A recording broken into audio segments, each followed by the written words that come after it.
What is up? It's your boy Millsy, hometown commander, back for our first video of this style that I'm trying. I've never done a tier list before, and I thought it'd be fun to do one about the following topic today, which is commander brackets. I've seen a bunch of other commander content creators talk about ranking their decks and talking about each of them. A lot of my decks do get featured on the channel. We talk about them every few months. But what I wanted to do was talk about where they are on the bracket scale, whether I think it's fair or accurate compared to what I perceive the deck as, and then if I like the bracket or if I don't, and what I would do to change the deck in the future. If you're unaware of what the commander brackets are, these are the 5 commander brackets that Wizards has proposed for our beta. 1 from Exhibition, all the way up to 5 CDH. I will say that I do not have any CDH decks, so the 4 is going to be the top for all of our decks. And in fact, all of them are going to sit between 2 and 4. So I think before we get into the bracket, I need you to familiarize yourselves with the brackets list so that you can understand the main differences. Mainly between 3 and 4, because I think this is where a lot of the main distinctions for my decks are going to come. So 3 is meant to be an upgraded precon deck level. This is no mass land denial, no extra turns. You can have late game 2 infinite combos, and you get 3 game changers. If you're not familiar with the game changers list, I will post a link to this exact website. You can see the game changers list. Whereas 4, there are no restrictions. You can play anything you want to. I think that's the big distinction that's going to come from a lot of my decks. And we'll talk about if I plan to keep it that way, or I plan to keep them on the table. I am not going to post the links to every single one of my decks, but I will post a link to my profile on Moxfield, my personal profile, where you can see all of my lists, and that way you can see the brackets of them therein. But let's get into it. It's only right to start with one of my favorite decks I've ever built in Sirach and Goreclaw. Sirach and Goreclaw is a mono-green stompy deck. Just recently did an upgrade for it on the channel about a week or so ago, so that episode will be live. The goal is with Sirach and Goreclaw, it gives any creature that comes in haste and a +1/+1 counter. So the goal is to put in big, dumb green creatures, get them on the battlefield, and get them to hit. It is listed as a 3 on the bracket, which makes a ton of sense. And the reason is because I actually cut probably the things that would make Sirach and Goreclaw a 4 in my most recent updates. I have a proxy copy of Survival of the Fittest that was in the deck, although I had a copy of both Sylvan Tutor and Worldly Tutor. I just recently took both of them out. The main reason is because I am still running a copy of Natural Order, which does its job not to get something like Craterhoof, but to go get specifically the newest Galta from LCI that can put a bunch of creatures from your hand onto the battlefield, because, right, Goreclaw and Sirach and Goreclaw wants you to give haste to the things that makes the most sense. So this time around, I took out most of the true tutors, and I brought in Savage Order and Natural Order, right, to go get specific green creatures to, either dump things in, or, something like, God Eternal Ronus to give you the buff for the turn instead of something like Craterhoof. I think Craterhoof will eventually make its way back in, but I think 3 is fair for the deck. It's doesn't have any 2-card combos or anything crazy like that. It's just meant to ramp itself up and give a lot of value on the board when it gets there. So I think 3 is fair. I probably won't ever try to make it a 4. I think it's fine at 3. It does its job at 3, and that's where I'm content to keep it. Next up in the deck box is a Layla, Artful Provocateur. That's the Secret Lair version there if you don't recognize the art. A Layla is an Esper commander that whenever you cast an artifact or enchantment spell, makes you a 1/1 fairy and buffs all of your flying creatures by +1/+0. Layla is a 4, and it makes sense for it to be a 4. My goal with a Layla was to play all of the things that I could make to make the deck fun. I'm playing all the free spells from Commander 2020 that I can. I'm playing a couple of the Moxes, Mox Opal, Mox Amber. I'm not playing... The deck never had Mana Crypt in it, but it is playing those 2. It is playing basically as much of those style of artifacts as I can. I am playing the One Ring in this deck. I do have combos in the deck, things like Time Sieve, if I make all my tokens into artifacts, trying to go, infinite that way. There's a lot of ways in the deck to take advantage, but it is a 4, mainly for the game changers, things like the One Ring, Cyclonic Rift, Smothering Tithe, your Fierce Guardianships, that of the world. But also, I am playing extra turn cards. I'm playing the Time Sieve, which I talked about. Karn's Temporal Sundering, Notorious Throng, and I believe one other. So there is some extra turns in there, mainly just to help you, close out the game. So it makes sense that it's a 4. I don't think it's as strong as other 4s you're going to see. For example, I have another 4 in this list that I think is stronger than Alayla. I think Alayla could come back down. I think it's very interesting that according to this bracket, all I'd have to do would be take out, I believe, the Tithe, and it could, and the extra turn spells, and I could probably take this down to a 3. I think that's a possibility, but I think the point of Alayla was to put in the fun, strong things that I wanted to put in, not fast mana, but still fun things and have fun. So I think 4 is fair for it, and 4 is probably where it's going to find its best games, if I'm honest. So I think that's fair for that.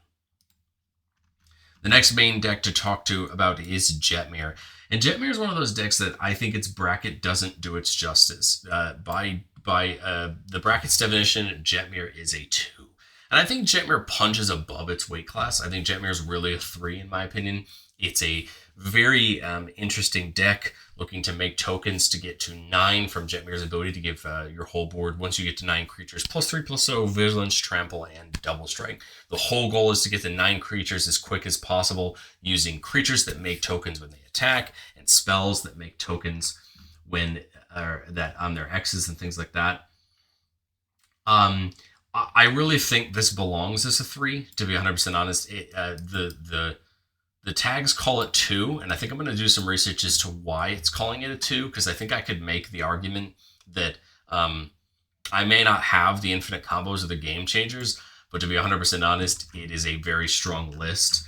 I guess what I could do is go try to find a game changer to put it up to a 3, but to be honest, it's got more than enough, I think, to punch as a 3. So I think if I were to sit down at a table and someone were to ask me what Jetmir was, I would 100% tell them it's a 3, and I would play it as such, because that's my intention for the deck. I guess I can always look to see if I can bring something in it to make it technically a 3 by definition, at least for Moxfield's sake. But the truth is, the deck's in a great place. It's a ton of fun to play. I love playing it every time. I've been tinkering with it over the last few sets, trying to find fun new interactions for it. So I like it as a 3. That's how I would probably define it for the purposes of anyone I'd be playing against. And so I think that makes sense.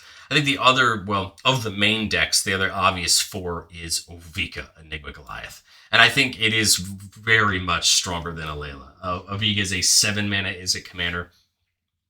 Ward 3 of 3 mana and pay ward of 3 mana and pay 3 life. And it says whenever you cast a non-creature spell, you make X 1/1 Phyrexian Goblins with haste, where X is that spell's mana value. Ovika is built to do 2 things: get Ovika out as quickly as possible. Now we're not playing, and it never played Mana Crypt. We're not playing too much of the super fast mana. We're trying to play as much 2 and many of the 2 and 3 mana rocks as we can. Try to get Ovika as early as turn 4, but ideally as soon as we can. And then Ovika just tries to punish your opponents by playing spells, even if they're a little bit overcosted, that immediately make us those goblins that can get in and attack. There are so many spells in the deck that are 6 or 7 mana that may not be good in a lot of other decks, but when you're getting handed 7 or 8 1/1 Phyrexian Goblins and then able to resolve that spell, it's meant to just punish your opponent. The other thing that's made Ovika a 4, and the thing that I've done to kind of keep the deck protected against some better decks, is counterspells. This is the only deck that I really run expensive counterspells in: Force of Will, Force of Negation, things like that. I do have a proxy copy of both of those, so it's gone in this deck. It's also playing a Mystical Tutor, not 4 extra turn spells, although they are in the deck, and another reason why it makes it a 4. It's mainly for things like Surge to Victory or Kindred Charge, just fun ways to copy all your gobos and get in for damage. But I think it is stronger on a base than Alayla, and I think most of my playgroup would probably agree on that. All the decks that I'll talk about today that I play on a regular basis, I think Ovika is the giant, and that's funny because it has Goliath in its name, but it's probably the most feared of these 4 that we've talked about so far, in just what the deck can actually produce and how good it is. And so I generally don't play it in games unless people are aware that it does play extra turns. It does play some higher spell, stuff, and I just generally try to make sure that people want that game before I play it. Or if one of my friends decide to pull out another Is It Spells deck, like Mikey has his Stellar Lee deck that he's been playing, I always like to try to bring out Ovika against it just to get a little bit of that because it spells hate, against each other. Another deck that I really honestly don't agree with its bracket on at least as the bracket system goes is Pantlaza. According to EDH or according to Boxfield, Pantlaza is a bracket 2, and I understand why. It's not playing any game changers. It only has one tutor in Savage Order. But if you don't know who Pantlaza is, if you weren't around for Lost Caverns, this is a dinosaur commander that once per turn you can discover X, where X is a creature's toughness that enters the battlefield this turn. Or for discover, you exile top of cards from your library until you hit a spell with equal or less mana value than that thing, and you get to cast it for free. Pantlaza basically tries to bring dinosaurs in who have stats higher than their mana cost, if possible, to basically discover your way into more spells, build a board of dinosaurs, and just hit your opponents hard. Plays a very similar line to Sargon Goreclaw, where we're trying to get a couple different ways in the deck we have to give haste, Rhythm of the Wild, a couple dinos that do it, just to get all our dinos in and just blitz in combat. I can understand why it's not a 2, or I can understand why it would be called a 2, because it doesn't have the game changers. But the truth is, there's more than enough in this deck. Things like Sneak Attack, Savage Order to go get that Galta to dump your hand in, a Chrome as well. I think there's a lot of things in this deck, plus some of the great dinosaurs, to make it a 3. And I think I would call it a 3 for the purposes of sitting down against a random opponent. Because I think there's enough support in the deck that I can't call it a core. I can't call it a precon because it's not. I think it would beat the tar out of most precons. Except maybe the Modern Horizons 3 precons, but Wizards has already discussed that those don't count for the purposes of 2. But again, I can't call this deck a 2 because I don't think it is. I think both it and Jetmir would beat up pretty hard on precons, and so I think it would be fair to call them 3s. I still think Goreclaw probably wins the 3 race between all 3 of them, although I would argue that Jetmir would definitely run it for its money on most days. But now we're going to kind of get into the rest of the decks down here are what I still consider to be my test box. Some of these decks I've been playing for a long time, and in fact 2 of these are decks that have come back from what they used to be, but they're in the test box because I'm just trying new changes and doing new things. But we'll start off the text box with the deck I played the most in all of these, and that is Hackball, the Surging Soul, a Simic Merfolk commander. This has been the next in my line after Pantlaza of my goal to try to make a commander deck of every one of the tribes from Ixalan. Of course, Pan says dinos. Hackball for Merfolk. I'm currently working on Kenway for pirates, and then I'm thinking about maybe the Sorin from Modern Horizons 3 for vampires. I just haven't got there quite yet. But Hackball is rated as a 3, and I think it's more than fair. The deck does what it does well, which is exploring. We have ways to turn our opponent's lands into islands to give ourselves island walk. We do have some things like Wave Goodbye and Raise the Palisade for some one-sided bounce. We are playing Overwhelming Stampede and Triumph of the Hordes, but the truth is, I don't think there's anything special to make this a 4. I'm not playing any game changers to my knowledge. Looks like I'm playing just a Fierce Guardianship, so just 1, which I think makes it pretty solidly in a 3. But this is still a very linear deck. Get Merfolk in, explore to grow them, get the counters, and win, the game that way. I still think it's a little bit weaker than Pants if I had to rank it that way. I think it's a good deck. It's a ton of fun to play. I've been kind of wanting a counters deck because I think they're a ton of fun. I like Hackball a ton. I really like the Merfolk, especially the Ixalan Merfolk. I think they're all a ton of fun, and Hackball was kind of a no-brainer for me when the card was released. So I'm happy to play it. I'm happy to keep iterating it and making it better. And with these guys, you'll see them probably on as the time this video comes out. My updates aren't out for them yet, but they will be coming in the coming weeks as we work our way up towards Tarkir. Next, we'll talk about the deck I've had the time in the most in next, and that is Caesar, Legion's Emperor. Again, this is considered to be a bracket 2, but I disagree. I think this is a bracket 3 deck. Mainly because I think there's enough support in this deck that would probably just beat the tar out of most precons. We have token doublers in here. We have multiple impact tremor styles effects, playing things like Perforos. We have cards in here that just do a really good job, and we're playing lots of $40, $50 cards in this deck. I mean, the budget, looking at Moxfield for this deck, is a little over $600. I think it would be very unfair to call this a 2. And say that it could hold its way up against, it would be fair against precons, and I don't agree. As far as ranking it, I think it's about on level with Pantlaza. This is a tough deck. It's got aristocrats built into it. It's got pretty much what you'd expect from a commander that. So Caesar, when you attack, you could sacrifice a creature. If you do, you can pick two of the following three effects. You can make 2/1/1s that are tapped and attacking. You could draw a card and lose a life, or you can dome an opponent for the number of creature tokens you control. So the whole goal is make a ton of creature tokens, dome dome somebody each turn. We're playing damage doublers. We're playing aristocrats. We're playing the grave packs. We're playing bastions. We're playing Mirkwood bats. We're playing those types of things. Again, I think 3 is more than fair for it. As far as where it sits here, I think it probably fights Pantlaza and Hackball. It's right in that area. It's a great deck. It's a little bit. It's gonna sound odd. It's way more linear than Jetmir is, which I think is what makes Jetmir a better deck. Jetmir really only uses Jetmir to end the game, whereas Caesar needs Caesar, right, to actually function its game plan, just like the two around it. So I think it's fair to kind of sit it right in here at the bottom of 3. But again, another disagreement with Moxfield and this bracket on where it would be. But I think we have to remember that Wizards said the bracket isn't law, right? You should use common sense. You should use what you feel and how you would describe your decks to your opponents. Now, in my play group, these brackets aren't going to change a thing. My friends know my decks and they know where they sit on these power level scales. But if I was going to take these to a random shop that I'd never been to before, I think I would call all 3 of these last 3 threes. And that's how I would do it. And I think I would find fair games that way. I think against certain opponents with certain draws, I think Jetmir might be able to sneak up to a 4. Same thing with Sirach. They're both very strong decks, but they're not playing those game changers, those high power cards to be considered 4s, so I wouldn't label them as such. But I think in the 3 bracket, you'd still expect to have some good decks. It's not like because you're not playing the unlimited things that they're not going to be strong decks. It's just the truth that it's not what you're expecting. And I think that's what's kind of interesting about the brackets as they're written. The next one, a deck that I brought back, and I'll be 100% honest, I'm very surprised it's not a 4, but when you read through the brackets, it's understandable why it's not a 4, and that's Miram. This is a deck I loved. I've loved it for a long time. I took it apart because at the time that Miram was together in my playgroup, it was not a healthy deck in my playgroup. And by that I mean, at the time, a lot of my friends that I'm playing with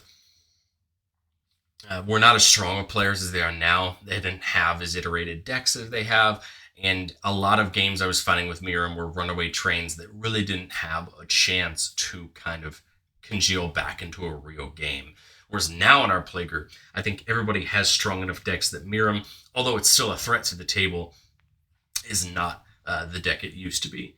This deck, I would probably be willing to say is right up underneath Jetty and power level. I think this is a really good deck. It's still draw dependent. Like, you still have to have the right hand. But when you have the right hand, I think this thing is a 4. But the truth is, I'm not playing the game changers. I am playing 3 game changers, but the truth is I'm not playing extra turns. I'm not playing those tutors that I think would make it a 4.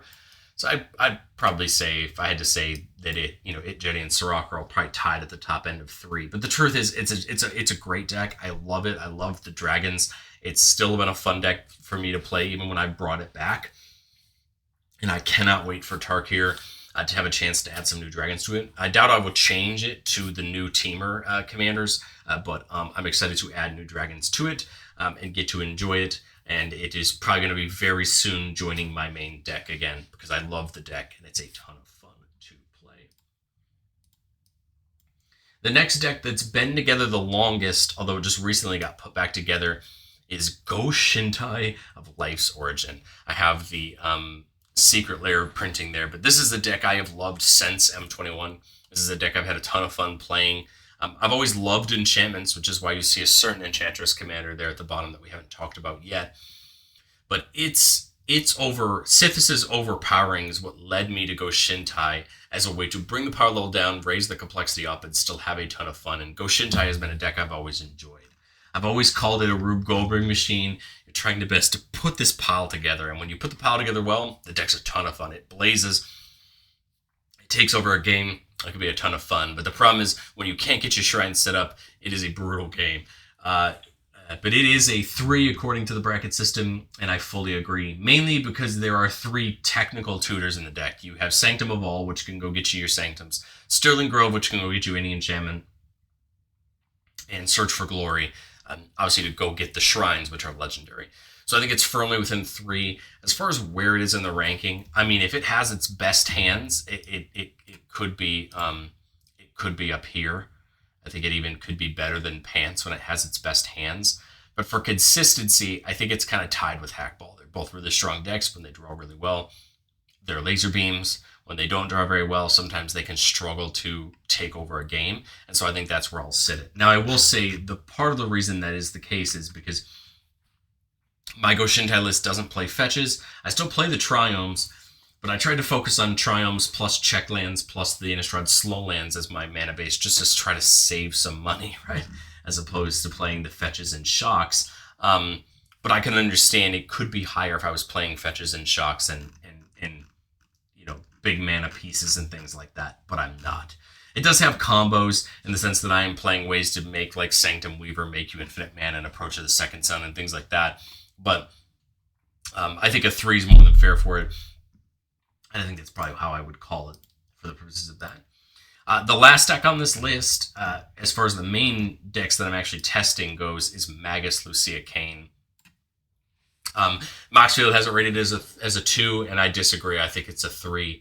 Mainly because the deck's built to do one thing well, and that's untap Magus multiple times to allow her to tap again to make things even bigger. This is one of those decks that can get out 3 copies of an X spell on the same turn. Maybe have them come in with haste depending on what draw you get. And I think it's not the strongest deck on this list, but when it does its game plan, kind of like Hackball and Caesar. When it does its game plan really well, it's a laser beam. When it can't do its game plan well, I've noticed that this deck is hinged on Magus. And so if you can't keep Magus on the board, it has a very tough time. For the amount of money that's into the deck and the pieces the deck has, things like Vorinclex, Monstrous Raider, and things like that, I think it has to be a 3. I think calling it 2 would be, again, another disservice to playing into straight precons. I think that's the big thing for me. The line between 2 and 3 is, would I feel comfortable if a newer player sat down with a precon, would I play this deck into the precon? And the answer is, maybe I think something like Hackball would be better into a precon than some of these other decks, but the truth is I probably still wouldn't do it. And the thing that's kind of made this for me is when I first started kind of looking through this brackets, I think the thing that this made me think was, do I need to find a couple 2 decks to throw into this list, right? Because I have a lot of 3 decks, and I think there's even a wide range on my 3 decks. But the truth is, would it be fun to add a deck or 2 in this core level, in this 2 level, to find some decks to have fun with that I think are truly a 2? And what I think is going to do that for me is using our Millsy Brews episodes where we have more restricted budget and we're trying to find value. I think we can probably use them over the course of the next few months to find me maybe a deck or 2 that I could put in that core 2 level that I want to play. Now, that's not something I'm doing for my play group. I think my play group is a bracket 3 play group through and through. We all have 4s. There are some very strong decks in our play group, but the truth is we're a level 3 play group. So I mean, it's not like I'm doing it because I feel like I need them for my play group. The truth is, I think it could be fun to have them when I go to the few shops that I do go to, and I play against newer players that whip out precons. It'd be fun to have a deck that's still on that level, but is upgraded to my liking, but still fulfills that. And so my hope is, like I said, maybe I can use our Millsy Bruce episodes to find me a deck or 2 that I think could be fun to play, or take a deck I really like in 3 that isn't very far from a 2 and knock it down. I guess if I had to pick, like I said, I would probably pick something like Caesar. I'd probably pick something like Hackball to play down into precons. I still think it's slightly above, but I think because of how linear it is, I think it would play a little bit fairer than something like Pantlaza that I would just worry would bowl over an average precon unless it has removal, when it needs it. The last deck I want to talk about is Sithis. It's not currently put together, and I haven't played Sithis in a long time. The last time I played it was on Duskmourn's release, and it sits as a 4. And it's a 4 because it was intended to be a 4. You're playing Sanctum Weaver for Infinite Mana. We're looking to play some semi-stacks pieces. We're playing Sarah Sanctum. We're playing basically anything we can play to get this deck as best as we can do it. Sterling Grove and Enlightened Tutor open the armory as tutor targets. We're playing a couple game changers as well. Like, the truth is, I think the deck, there's no question whether or not it's a 4. I don't think it's better than Ovika. I think it's probably close to a Layla on the power level. They're both pretty good decks. Sithis is a deck I've always wanted to go back to. Like Amiram, Sithis originally debuted at a time where the playgroup was not ready for it. It was just a deck that people couldn't interact with, and so that's why it was shelved for so long. I'd love to bring it back, but the truth is, I think I have other level 4 decks I really enjoy, and if I was looking to go to a con, let's say, and I was bringing 5 decks that I wanted to take the spread on, I'm probably only bringing, maybe 1 level 4 deck, and it's Ovika, and the other 4 I would probably find 3s on, or maybe a 2, right? And Sithis would probably never get that bid. And to be 100% honest, I think it'd be more fun to play Sithis in the 99 of Goshintai and make that deck better, since I love the idea of those shrines, rather than play it on its own. But Sithis is a good reminder of a deck that I still love, and I still love to keep updated, and I still love to goldfish every now and then, and maybe we'll play a night where we bring some of our stronger decks, and so it's something I'll bring back. But I don't see it coming back anytime soon. But the truth is, there are other random obscure decks. I've talked on the channel about how I'm test driving Bello again and Kenway, and the decks are there, but I'm not confident enough to talk about them. I know where they're all in the brackets, but they're not decks that I've tested enough for me to tell you straight out where I want the decks to be. But I think this is going to be a fun snapshot for me to see where my decks are at, what I think about them. Can any of them afford some updates, or to get better, or to get worse? Where would I put them in the rankings? I'm actually very intrigued to show this to the rest of my play group and ask them what they think of these rankings. Would these rankings be different? Would they think they'd be fair? And I would really be intrigued to see the rest of my play group do this for their decks as well. Well, thank you all so much for watching. I hope you guys enjoyed this, to see someone talk about their decks. Again, the link to my Mox field with all of these lists is going to be down in the comment section below. I do keep them separate from the channel's deck list, because I do change them all the time. Whereas the channel's, of course, Moxfield is a lot more focused on what we're brewing that week. But thank you all so much for watching. Let me know what you think of a deck like a style of deck like these tier list type videos of these going through my personal decks. If you like something like this, I'd love to do it again in April once the Commander brackets become final. But let me know, and I will catch you on the next one.